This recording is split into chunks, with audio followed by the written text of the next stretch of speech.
Bonjour chers abonnés, et bienvenue dans ce nouvel épisode de Mystérieuses affaires criminelles.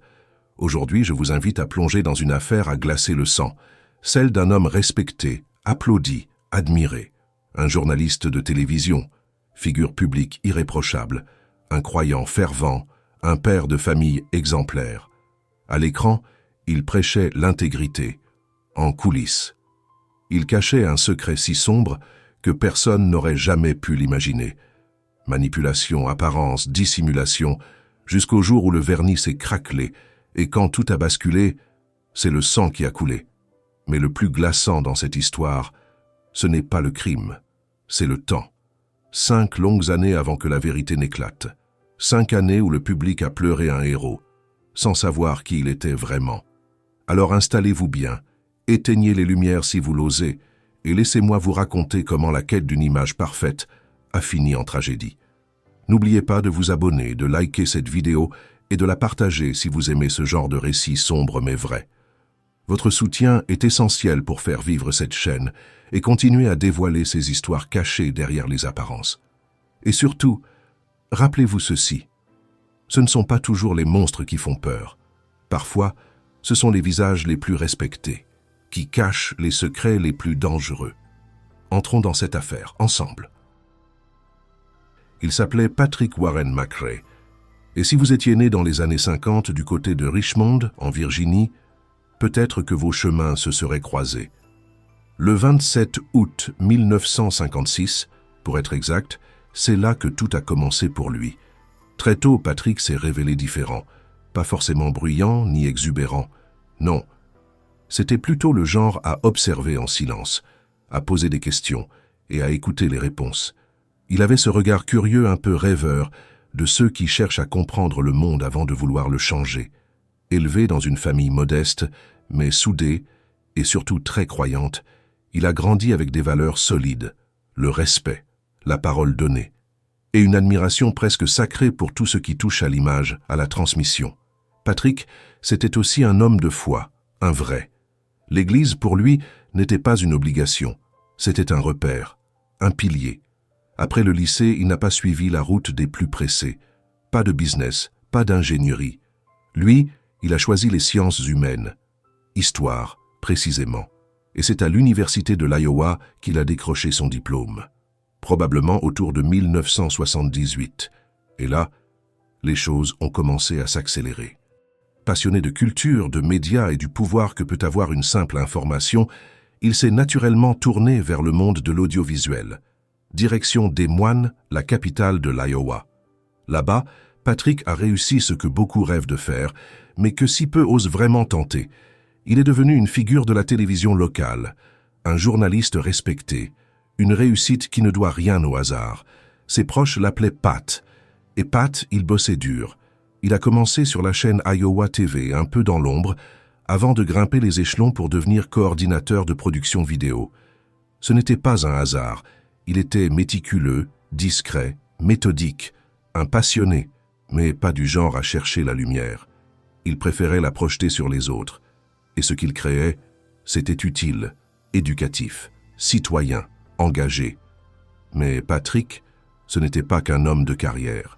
Malgré ses ambitions, malgré le rythme effréné de la télévision et les deadlines qui s'enchaînaient, il n'a jamais oublié l'essentiel, la famille. En 1985, il s'est marié. Une belle histoire au départ, passionnée, vibrante, comme souvent. Et très vite, cette passion s'est transformée en une vie à deux, puis en vie de famille, avec ses hauts, ses bas, ses rires et les enfants. 2, pour être précis. Mais voilà, au fil du temps, les priorités ont changé, ou plutôt elles se sont percutées, car 12 ans plus tard, en 1997, ce qui faisait battre le cœur du couple s'est effacé sous le poids des ambitions professionnelles. Le travail, toujours plus envahissant. Jusqu'à ce que ça casse. La famille McRae s'est officiellement séparée. Et pourtant, Patrick n'a jamais déserté son rôle de père, jamais. Il est resté présent, constant, investi. Il a même su garder de bonnes relations avec son ex-femme, ce qui, soyons honnêtes, n'est pas donné à tout le monde. Grâce à cette entente, la garde des enfants s'est déroulée sans cri, sans tribunal, sans guerre. Les enfants habitaient tout près, à 2 pas de chez lui.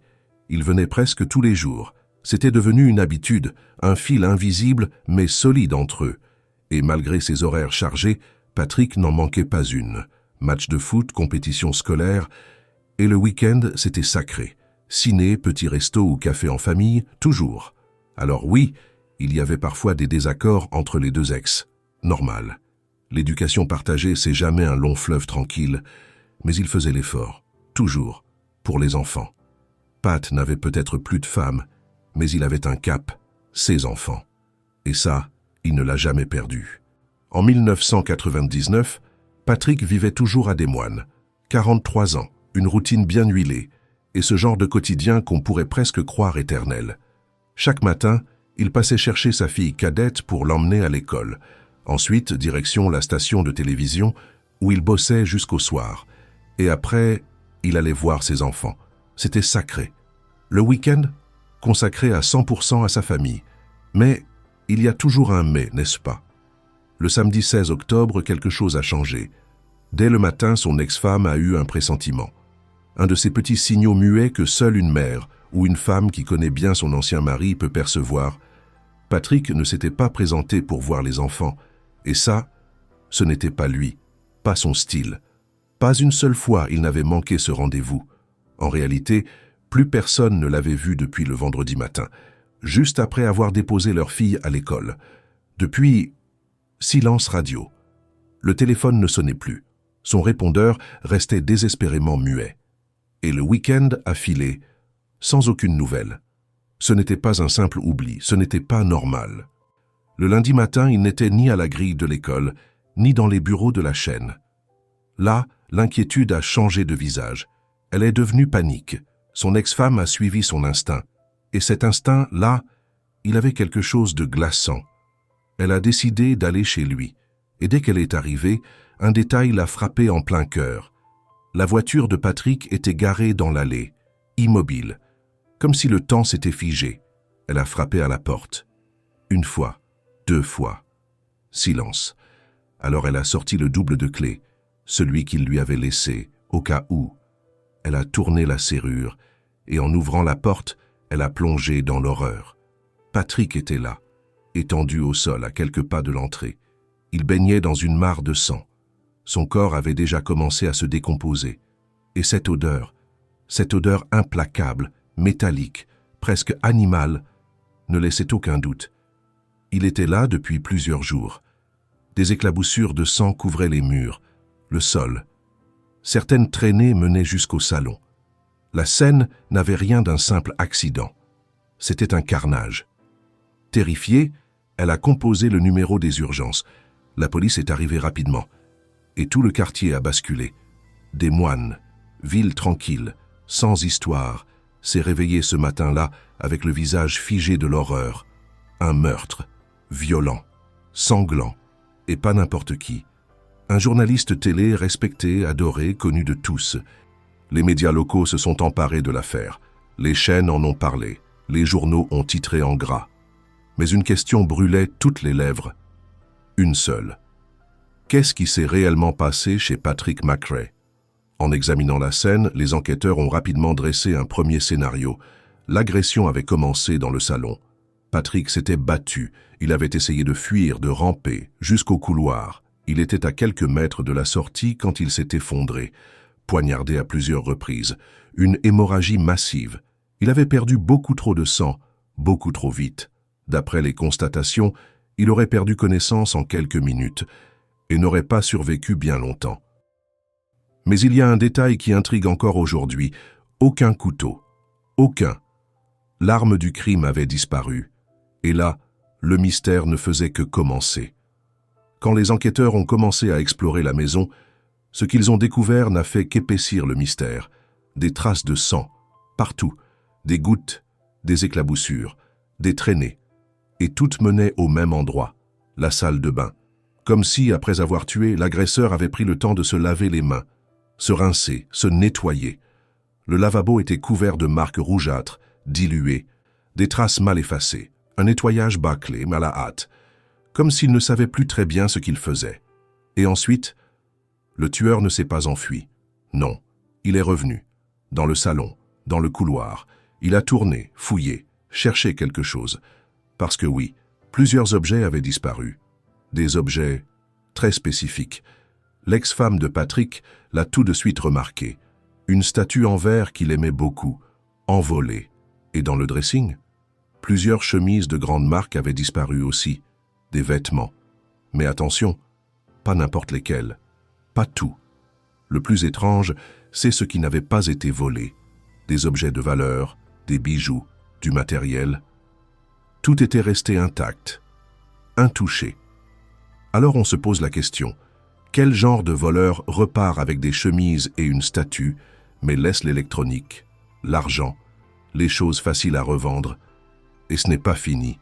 Le portefeuille de Patrick aussi avait disparu, mais pas de la façon habituelle.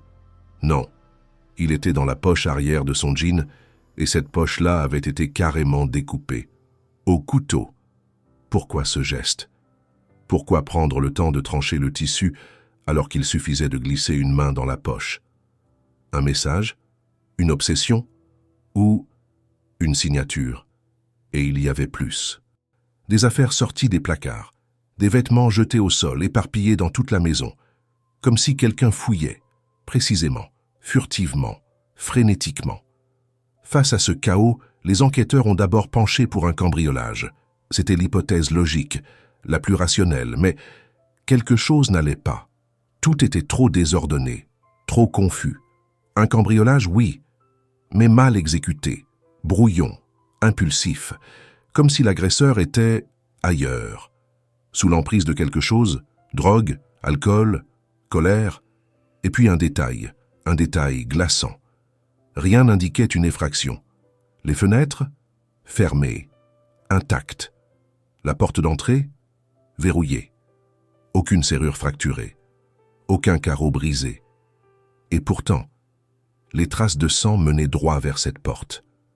Alors une question restait suspendue, comme un murmure dans un couloir vide. Comment ce tueur était-il entré? Et surtout, comment était-il reparti? Très vite, une idée s'est imposée aux enquêteurs. Patrick avait probablement ouvert la porte lui-même, ce qui voulait dire une chose. Il connaissait son agresseur, ou, en tout cas, il ne s'est pas méfié. Et ce détail-là change tout. Dans l'armoire, plusieurs vêtements encore suspendus étaient tachés de sang, pas projetés, pas éclaboussés. Non, c'était plus ciblé. Comme si quelqu'un avait fouillé les poches, une à une, méthodiquement, à la recherche de quelque chose de précis, et probablement précieux. Mais ce qui a vraiment semé le doute, ce sont les empreintes. Partout dans la maison, et même à l'extérieur, on retrouvait des marques de pas ensanglantés. Et pas une ou deux, non, des dizaines. Tout indiquait une chose déroutante. Le tueur était entré et ressorti, plusieurs fois. Mais pourquoi faire? Pour aller où? Revenir chercher quoi? Et puis, il y a eu un autre détail. Un de ceux qui figent l'ambiance dans une salle d'interrogatoire. Certaines empreintes semblaient avoir été laissées dans du sang frais, tandis que d'autres étaient visiblement plus anciennes, déjà coagulées, presque effacées, comme si le tueur était revenu, bien après la mort de Patrick. Et cette hypothèse s'est confirmée avec le rapport du médecin légiste. D'après lui, Patrick serait mort le vendredi soir ou dans la nuit. Ce qui veut dire qu'il est resté là, gisant dans sa propre maison, pendant près de 2 jours, avant que son ex-femme ne pousse la porte. Alors les enquêteurs ont commencé à dérouler le fil de cette soirée. Ils ont découvert que Patrick avait passé son vendredi soir dans un bar bien connu de Des Moines, The Weather Limits. Quand ils ont montré sa photo aux employés, les réactions n'ont pas tardé. Oui, ils le connaissaient. Patrick venait souvent. Depuis son divorce, c'était un habitué du coin. Pas pour se saouler, non. Il venait boire un verre, 2 max, du jus la plupart du temps. Il discutait un peu, saluait tout le monde. Un homme calme, discret, gentil, toujours poli, jamais un mot plus haut que l'autre. Il arrivait vers 22 heures, restait 1 heure ou 2, puis repartait tranquillement. Mais ce vendredi-là, quelque chose a changé. Ce soir-là, il aurait proposé à l'une des employées de sortir. Une simple balade. Rien de plus, apparemment. Sauf que, le lendemain, cette jeune femme n'est jamais venue travailler. Et pourtant, elle était bel et bien attendue au planning. Elle s'appelait Laura England. Et à ce stade de l'enquête, son nom a eu l'effet d'une détonation silencieuse. Quand les policiers ont appris son identité, une évidence s'est imposée. Ils tenaient enfin une suspecte principale, peut-être la dernière personne à avoir vu Patrick en vie. Mais lorsqu'ils se sont rendus à l'appartement qu'elle louait, surprise, le logement était vide, pas en cours de déménagement, pas en désordre, vide, comme si elle s'était volatilisée. L'agente immobilière n'en revenait pas. Selon elle, Laura était encore censée vivre là. Aucun avis de départ, aucune résiliation, rien. Alors, forcément, l'idée d'une fuite a commencé à prendre forme. Avait-elle fui par peur, par culpabilité, ou pour éviter des questions dont elle connaissait déjà les réponses? Malgré cette disparition étrange, les autorités ont hésité à lancer un mandat de recherche. Il n'y avait pas encore de preuves directes, pas de lien formel, juste cette sensation, cette impression oppressante que quelque chose clochait profondément. Mais une chose était claire, Laura England était au cœur du mystère, et peut-être au cœur du drame. Alors les policiers ont creusé. Ils ont interrogé son entourage, ses collègues, ses fréquentations. Ils ont tenté de la localiser, de reconstituer ses derniers faits et gestes. Pendant ce temps, en silence, la scène de crime parlait. Les experts de la police scientifique avaient enfin terminé leurs analyses. Et ce qu'ils ont découvert a tout changé. Les empreintes de pas, les traces dans le sang, confirmaient une hypothèse glaçante. Le tueur était revenu sur les lieux, plusieurs heures après le meurtre. Pourquoi? Pour effacer des preuves, récupérer quelque chose, terminer. Un rituel morbide. Rien ne collait. Le mobile semblait être le vol. C'était l'hypothèse initiale. Mais de trop nombreux détails venaient gripper cette théorie. Pourquoi des objets de valeur avaient-ils été laissés sur place? Pourquoi ce retour? Et surtout, pourquoi cette mise en scène étrange, presque théâtrale? Chaque empreinte digitale, chaque pas, chaque fibre a été relevée avec soin. La majorité des empreintes provenaient de chaussures de taille 38, une pointure typiquement féminine. Le reste? Des pantoufles, celles de Patrick. Mais ce n'est pas tout. Les analyses ADN, elles, ont mis du temps. Environ 70 échantillons prélevés dans la maison. Un travail de fourmi, patient, méticuleux, et puis un détail a attiré l'attention des experts, de petites gouttes retrouvées sur la couverture du lit. Elle allait de la porte d'entrée jusqu'au lit. Ils ont dû découper des morceaux entiers de l'édredon pour analyse. Et les résultats ont fait basculer l'enquête. 2 profils génétiques. Le premier, évidemment, celui de Patrick. Mais le second appartenait à une femme. Et cette femme-là avait laissé plus qu'un ADN. Le nom de Laura England commençait à peser de tout son poids. Les résultats de l'autopsie sont tombés, et ils ont confirmé ce que les enquêteurs redoutaient déjà.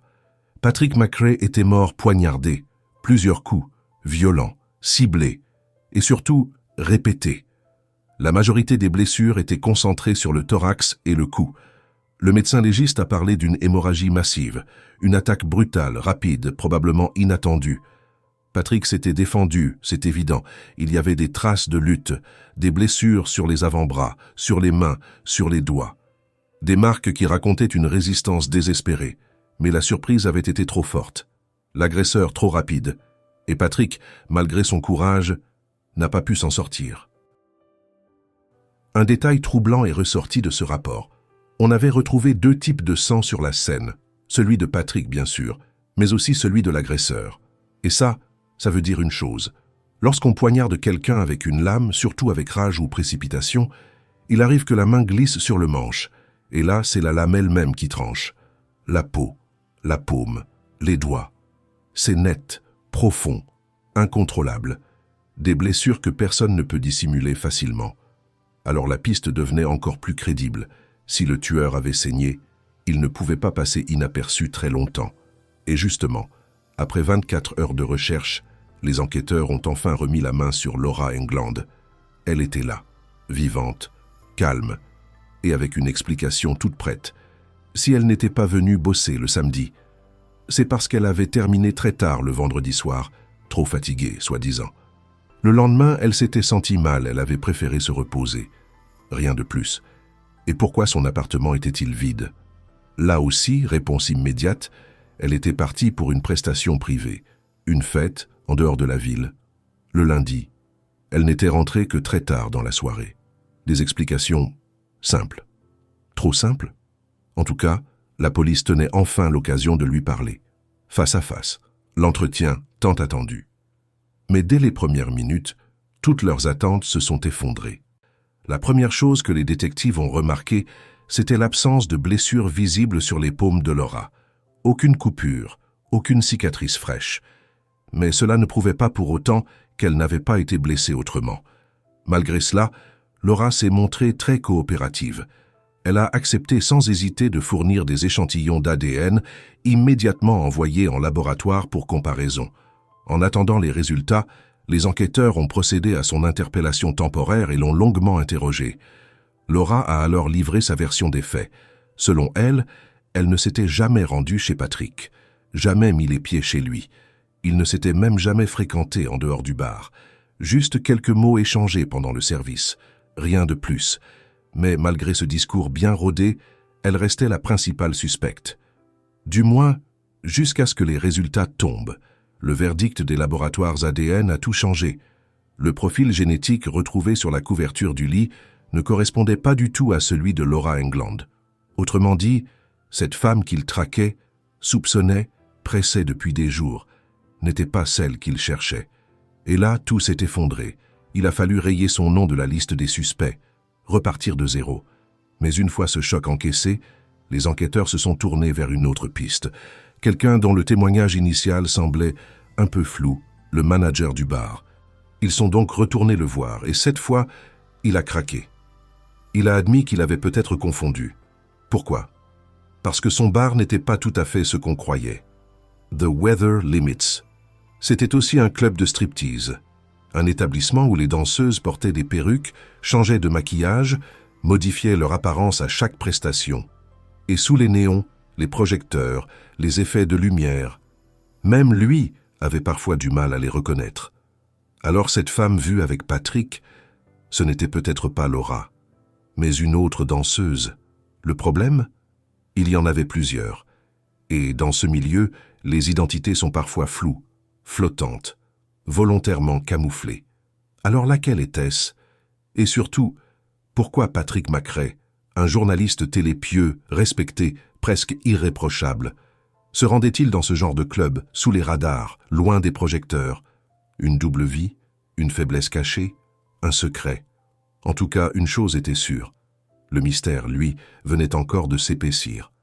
Pour une raison inconnue, les détectives n'ont pas approfondi cette piste. L'hypothèse d'une autre danseuse a été rejetée ou simplement rangée dans un tiroir, comme si elle ne valait pas la peine d'être creusée. Pendant ce temps, les enquêteurs ont décidé de soumettre le profil ADN du tueur à la base de données nationale. Résultat, aucune correspondance. Ce profil n'était associé à aucun précédent judiciaire. Deux possibilités se dessinaient. Soit c'était le premier crime commis par l'auteur, soit cette mystérieuse inconnue avait échappé au radar, n'ayant jamais été fichée par la justice. Ce flou pouvait aussi s'expliquer par le caractère incomplet de la base de données. Tous les profils ADN n'y étaient pas encore intégrés. Face à cette impasse, les détectives sont revenus à l'essentiel, réanalyser ce qu'ils avaient déjà en main. Un point semblait de plus en plus évident. Patrick McRae connaissait son assassin. Il n'aurait jamais laissé entrer un inconnu chez lui en pleine nuit. Ils ont donc commencé à fouiller son entourage proche. Mais là encore, l'enquête piétinait. Patrick était décrit par tous comme un homme chaleureux, souriant, apprécié de tous.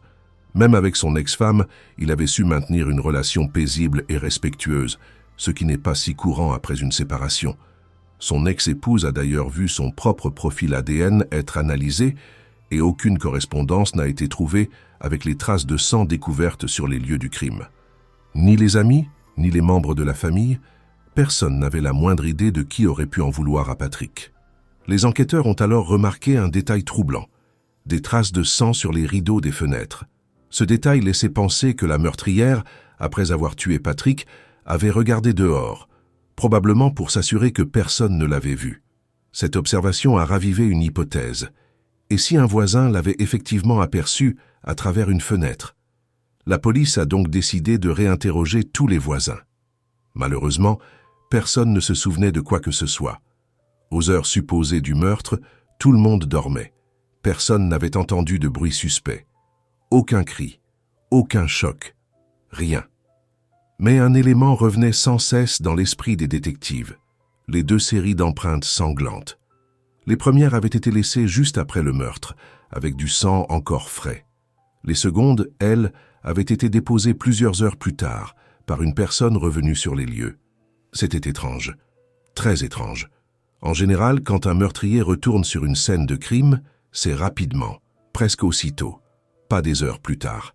Et si la tueuse était revenue pour récupérer quelque chose, pourquoi autant d'objets de valeur étaient-ils restés intacts dans la maison? Pourquoi ne pas les avoir pris dès le début?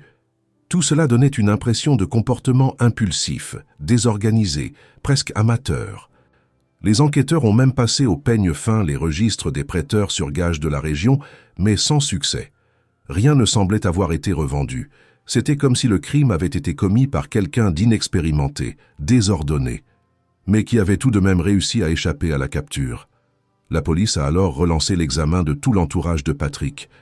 Collègues, connaissances, amis, anciennes relations. Mais aucun profil ADN ne correspondait à celui retrouvé sur la scène du crime. Les détectives étaient dans une impasse, et cette impasse a duré 5 longues années. La famille de Patrick, elle, n'a jamais baissé les bras. Elle a distribué des tracts, relancé les appels à témoins, espéré des indices. En vain. Même la promesse d'une récompense n'a rien donné, sinon quelques fausses pistes et témoignages mensongers. La police a épuisé ses ressources. Et l'inquiétude grandissait dans la ville. Un meurtre aussi brutal, et aucun suspect, aucune réponse, aucune arrestation. L'impuissance de la police devenait presque aussi effrayante que le crime lui-même. Les années ont passé. L'intérêt du public s'est lentement estompé.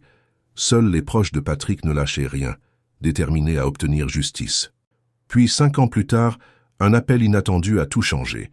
Des collègues policiers, situés à Lincoln, dans l'État voisin du Nebraska, à près de 200 km de Des Moines, ont contacté les détectives locaux. Ils pensaient avoir une piste capitale dans l'affaire Patrick McRae. Ils venaient d'arrêter un homme nommé Mars Davis, accusé de détention de substances illégales en grande quantité. Face à la menace d'une lourde peine, Mars a tenté de négocier un accord. Il a proposé un échange. Il donnerait des informations sur un meurtre non élucidé survenu à Des Moines, en échange d'un traitement plus clément. Il ne connaissait ni le nom de la victime, ni l'adresse exacte, mais il a pointé un emplacement précis sur une carte, et c'était la maison de Patrick McRae. Lors de son interrogatoire, Mars Davis a expliqué qu'à l'époque du meurtre, il vivait à quelques kilomètres seulement du domicile de la victime, avec sa petite amie. Il a affirmé avoir découvert où habitait Patrick McRae par une étrange coïncidence. D'après lui, l'emplacement correspondait exactement à celui qu'il avait en tête. Il y avait bien plusieurs stations de lavage et une supérette à proximité. Tout concordait. Mais ce qui a surtout retenu l'attention des enquêteurs, c'est que Mars a pu décrire certains détails du crime, des éléments jamais rendus publics, que seul le meurtrier ou quelqu'un très proche de lui aurait pu connaître. Et pourtant, le jeune homme a nié toute implication dans le meurtre, ou même dans un quelconque cambriolage. Il a alors raconté une histoire surprenante. 5 ans plus tôt, il fréquentait une stripteaseuse de 24 ans, Andrea Morris. Elle travaillait dans le même club où Patrick était un client régulier.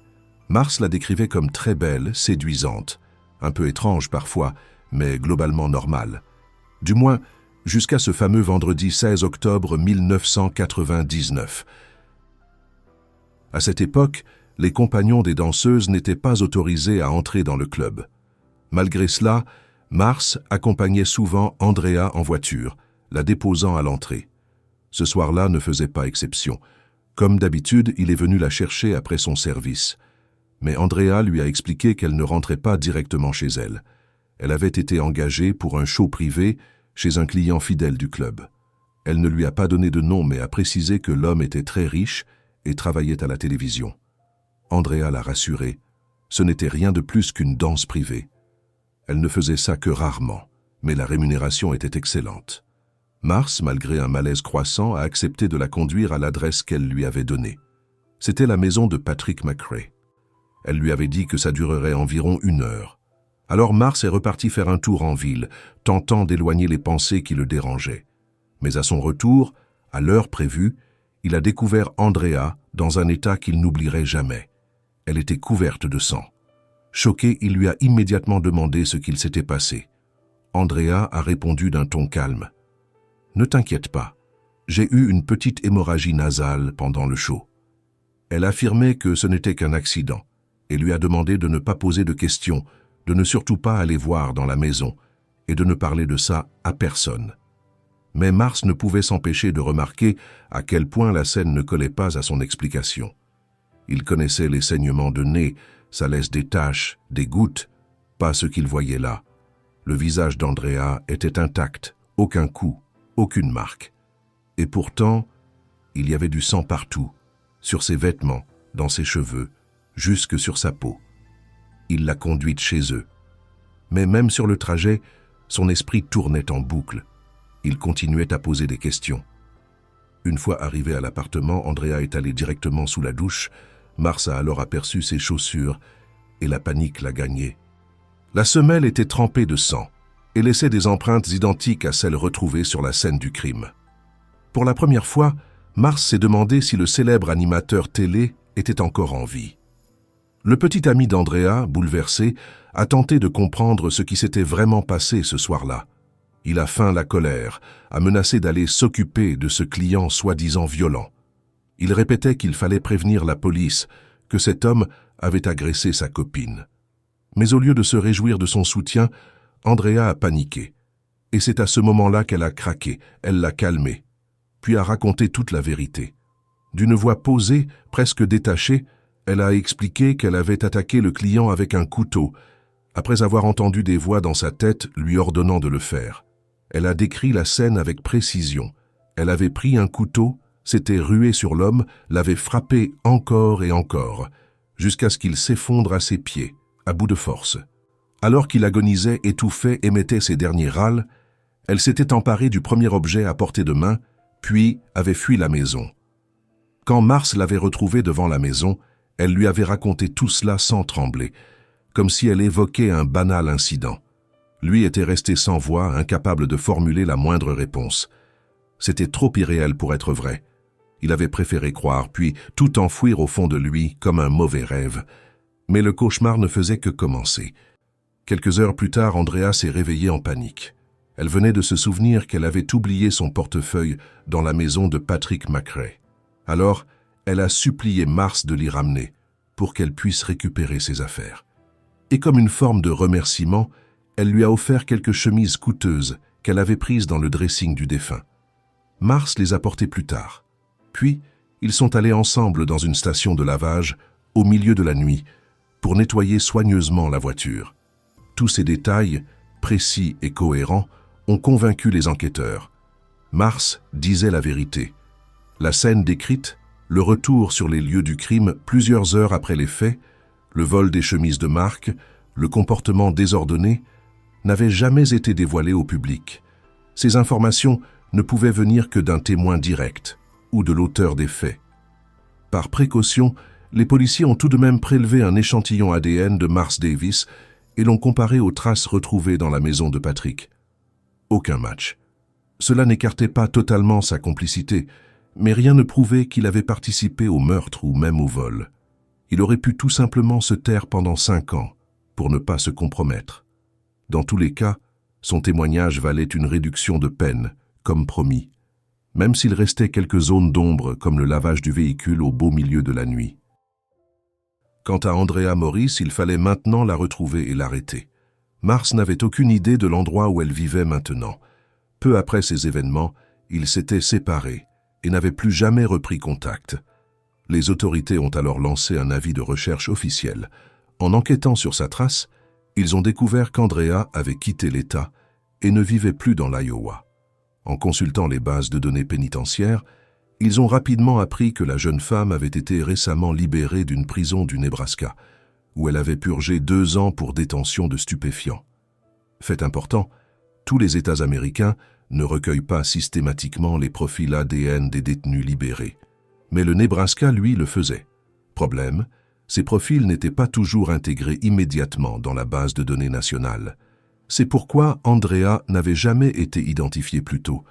Sans l'aveu de Mars Davis, elle aurait pu rester libre encore des années. Mais désormais, avec cette information, les enquêteurs ont pu formuler une demande officielle et obtenir le profil ADN d'Andrea. Il correspondait parfaitement à celui retrouvé sur la scène du crime. Ce fut la preuve irréfutable. Andrea Morris était bien l'auteur du meurtre brutal de Patrick McRae. Andrea Morris a été arrêtée à son domicile de Lincoln, où elle vivait à cette époque. Dès que les policiers ont frappé à sa porte et qu'ils se sont présentés comme venant du poste de Des Moines, dans l'Iowa, son visage s'est décomposé. Quand ils lui ont parlé de Patrick McRae, elle a nié toute implication, affirmant que le véritable meurtrier était Mars Davis. Elle a toutefois reconnu qu'elle s'était bien rendue chez le présentateur ce soir-là, après son service au club de striptease, pour y effectuer une danse privée. Selon elle, elle n'y allait jamais seule. Mars Davis, son petit ami de l'époque, l'accompagnait toujours, pour des raisons de sécurité. Il restait dans une pièce voisine, prêt à intervenir au moindre signe de danger. Elle a affirmé que pendant la danse, Patrick l'aurait immobilisé sur le canapé, en tentant de l'embrasser, sans lui laisser la possibilité de se dégager. Paniquée, elle aurait crié. Mars serait alors entré en furie armé d'un couteau et aurait poignardé Patrick à plusieurs reprises.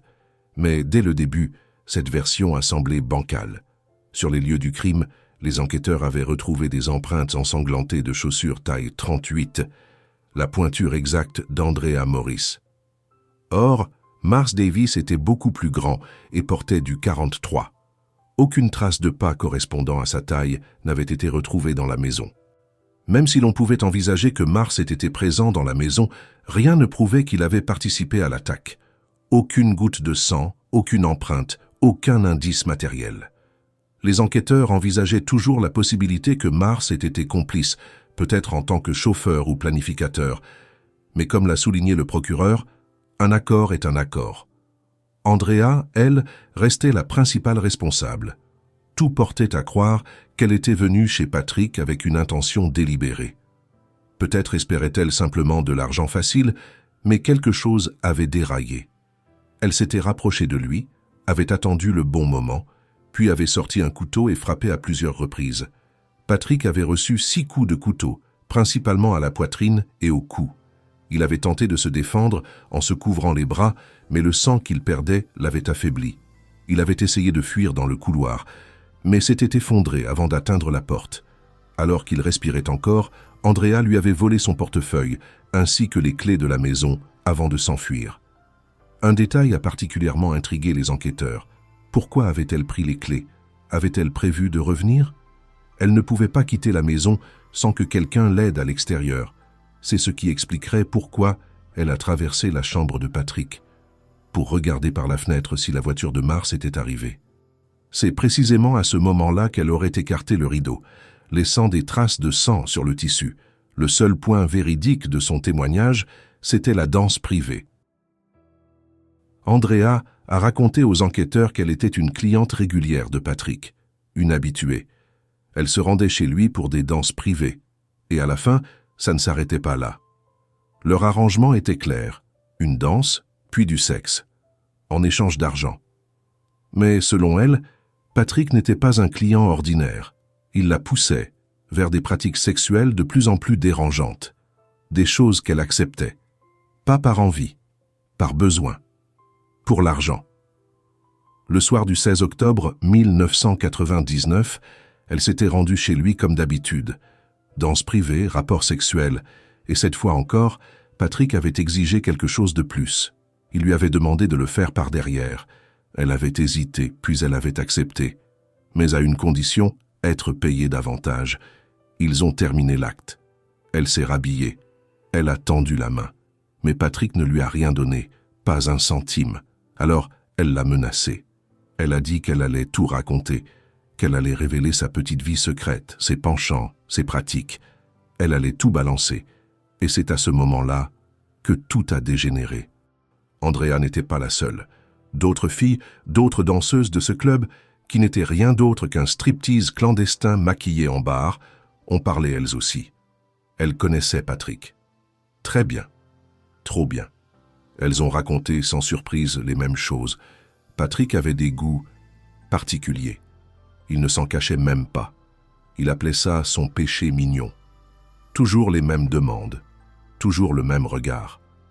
Malgré tous ces témoignages, à l'automne 2007, Andrea Morris a été officiellement inculpée pour meurtre avec préméditation.